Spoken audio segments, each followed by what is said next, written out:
இந்த தடவை எத்தனை சீட்டுகள் வந்து நீங்க கேட்க போறீங்க உங்க தரப்புல இருந்து? இந்திய கம்யூனிஸ்ட் கட்சி ஒரு 100 ஆண்டு கால கட்சி. இயங்கும் கட்சி அது. அமைப்பாக இயங்கும் கட்சி. இல்லையா உங்களுக்கு நல்லா தெரியும். அது கூடுதலான இடங்களை கேட்பதற்கு தார்மீகம் உண்டா இல்லையா நீங்க சொல்லுங்க. அதனால தான் கேட்கிறேன். தார்மீகம் இருக்கு. 6 சீட்டோட இருக்குல்ல? முடிஞ்சிருமா அப்படிங்கிற இருக்கா? இருக்கு. அதையே நாங்கள் முன்மொழிகிறோம்.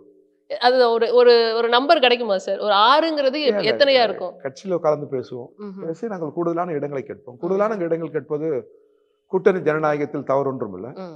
அதுபோல் இடங்களை கேட்டாலும் முதல்வர் அதை ஒரு ஜனநாயக விரோதமாக எடுத்துக்கொள்ள மாட்டார். ம்.